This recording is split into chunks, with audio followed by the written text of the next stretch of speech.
अपकीर्ति को भी कथन करेंगे, और वह अपकीर्ति माननीय पुरुष के लिए मरण से भी अधिक बुरी होती है। और जिनके तो बहुत माननीय होकर भी अब तुच्छता को प्राप्त होगा, वे महारथी लोग तुझे भय के कारण युद्ध से उपराम हुआ मानेंगे, और तेरे वैरी लोग तो तेरे सामर्थ्य की निंदा करते हुए बहुत से न कहने योग्य वचनों को भी कहेंगे। फिर उससे अधिक दुख क्या होगा? इससे युद्ध करना तेरे लिए सब प्रकार से अच्छा है, क्योंकि या तो मरकर स्वर्ग को प्राप्त होगा अथवा जीतकर पृथ्वी को भोगेगा। इससे हे अर्जुन, युद्ध के लिए निश्चय वाला होकर खड़ा हो। यदि तुझे स्वर्ग तथा राज्य की इच्छा न हो तो भी सुख दुख, लाभ हानि और जय पराजय को समान समझकर उसके उपरांत युद्ध के लिए तैयार हो। इस प्रकार युद्ध करने से तू पाप को प्राप्त नहीं होगा। हे पार्थ, यह बुद्धि तेरे लिए ज्ञान योग के विषय में कही गई है, और इसी को अब निष्काम कर्म योग के विषय में सुन। जिस बुद्धि से युक्त हुआ तू कर्मों के बंधन को अच्छी तरह से नाश करेगा। इस निष्काम कर्म योग में आरंभ का अर्थात बीज का नाश नहीं है, और उल्टा फल रूप दोष भी नहीं होता है। इसलिए इस निष्काम कर्मयोग रूप धर्म का थोड़ा भी साधन जन्म मृत्यु रूप महान भय से उद्धार कर देता है। हे अर्जुन, इस कल्याण मार्ग में निश्चयात्मक बुद्धि एक ही है, और अज्ञानी पुरुषों की बुद्धियां बहुत भेदों वाली अनंत होती हैं।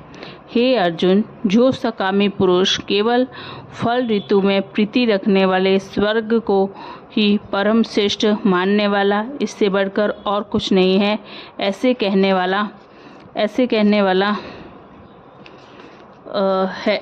है वह अविवेकी जन जन्म रूप कर्म फल को देने वाली और भोग तथा ईश्वर की प्राप्ति के लिए बहुत सी क्रियाओं के विस्तार वाली इस प्रकार की जिस दिखाऊ शोभायुक्त वाणी को कहते हैं, उस वाणी द्वारा हरे हुए चित्त वाले तथा भोग और ऐश्वर्य में आसक्ति वाले उन पुरुषों के अंतकरण में निश्चयात्मक बुद्धि नहीं होती। हे अर्जुन, सब वेद तीनों गुणों के कार्य रूप संसार को विषय करने वाले अर्थात प्रकाश करने वाले हैं। इसलिए तू असंसारी अर्थात निष्कामी और सुख दुखादि द्वंद्वों से रहित नित्य वस्तु में स्थित तथा योग क्षेम को न चाहने वाला और आत्मपरायण हो।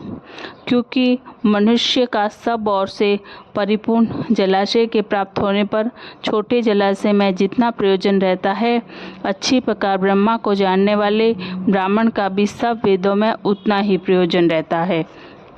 अर्थात जैसे बड़े जलाशय के प्राप्त हो जाने पर जल के लिए छोटे जलाशय की आवश्यकता नहीं रहती, वैसे ही ब्रह्मानंद की प्राप्ति होने पर आनंद के लिए वेदों की आवश्यकता नहीं रहती।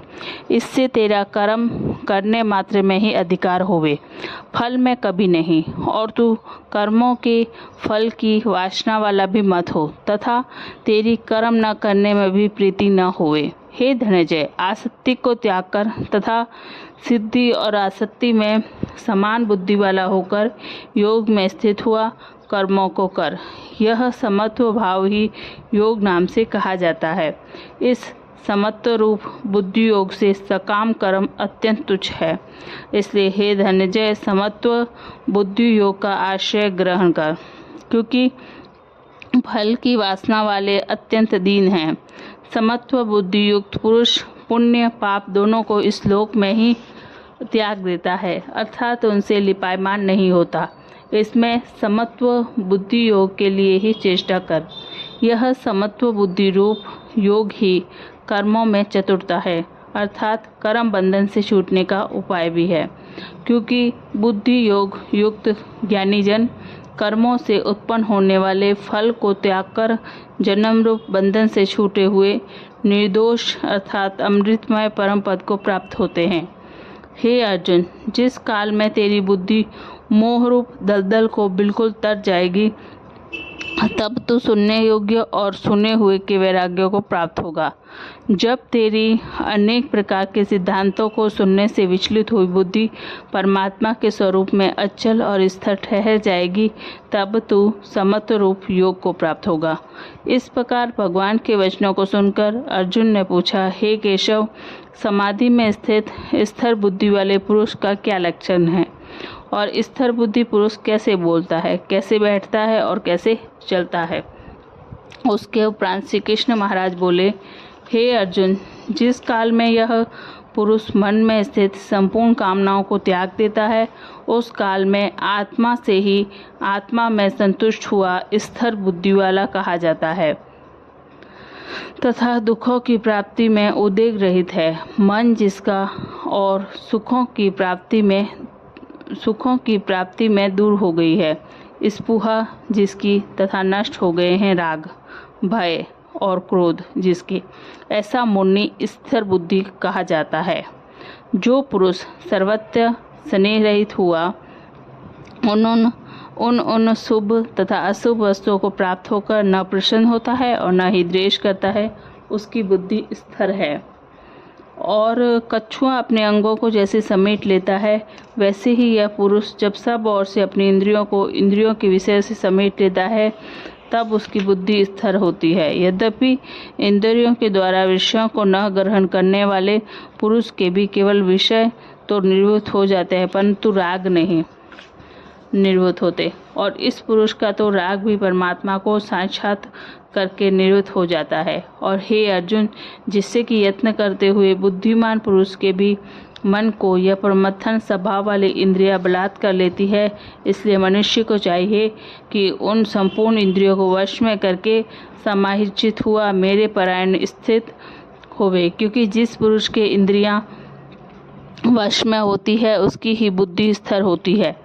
हे अर्जुन, मन सहित इंद्रियों को वश में करके मेरे परायण न होने से मन के द्वारा विषयों का चिंतन होता है, और विषयों को चिंतन करने वाले पुरुष की उन विषयों में आसक्ति हो जाती है, और आसक्ति से उन विषयों की कामना उत्पन्न होती है, और कामना में विघ्न पड़ने से क्रोध उत्पन्न होता है। क्रोध से अविवेक अर्थात मूढ़ भाव उत्पन्न होता है, और अविवेक से सिमरन शक्ति भ्रमित हो जाती है, और स्मृति के भ्रमित हो जाने से बुद्धि अर्थात ज्ञान शक्ति का नाश होता है, और बुद्धि के नाश होने से यह पुरुष अपने श्रेय साधन से गिर जाता है। परंतु स्वाधीन अंतःकरण वाला पुरुष राग द्वेष से रहित अपने वश में की हुई इंद्रियों द्वारा विषयों को भोगता हुआ अंतःकरण की प्रसन्नता अर्थात स्वच्छता को प्राप्त होता है। उस निर्मलता के होने पर उसके संपूर्ण दुखों का अभाव हो जाता है, और उस प्रसन्न चित्त वाले पुरुष की बुद्धि शीघ्र ही अच्छी प्रकार स्थिर हो जाती है। हे अर्जुन, साधन रहित पुरुष के अंतःकरण में श्रेष्ठ बुद्धि नहीं होती, और उस अयुक्त के अंतःकरण में आसक्ति भाव भी नहीं होता, और बिना आसक्ति भाव वाले पुरुष को शांति भी नहीं होती है। फिर शांति रहित पुरुष को सुख कैसे हो सकता है? क्योंकि जल में वायु नाव को जैसे हर लेता है, वैसे ही विषयों में विचरती हुई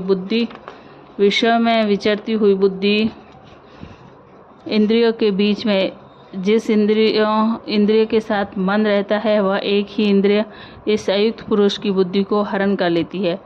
इससे हे महाबाहो, जिस पुरुष की इंद्रियां सब प्रकार इंद्रियों के विषयों से वश में की हुई है, उसकी बुद्धि स्थिर होती है।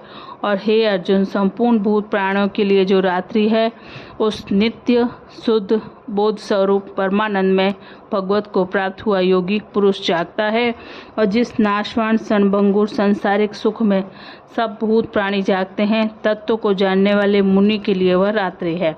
जैसे सब ओर से परिपूर्ण अचल प्रतिष्ठा वाले समुद्र के प्रति नाना नदियों के जल उसको चलायमान न करते हुए ही समा जाते हैं, वैसे ही जिस स्थिर बुद्धि पुरुष के प्रति संपूर्णता भोग किसी प्रकार का विकार उत्पन्न किए बिना ही समा जाते हैं, वह पुरुष परम शांति को प्राप्त होता है, न कि भोगों को चाहने वाला। क्योंकि जो पुरुष संपूर्ण कामनाओं को त्याग कर ममता रहित और अहंकार रहित, स्पृहा रहित हुआ बरतता है, वह शांति को प्राप्त होता है। हे अर्जुन, यह ब्रह्मा को प्राप्त हुए पुरुष की स्थिति है। इसको प्राप्त होकर योगी कभी मोहित नहीं होता और अंत काल में भी इस निष्ठा में स्थित होकर ब्रह्मा आनंद को प्राप्त हो जाता है। दूसरा अध्याय संपूर्ण। कल हम तीसरे अध्याय की चर्चा करेंगे। जय श्री कृष्ण।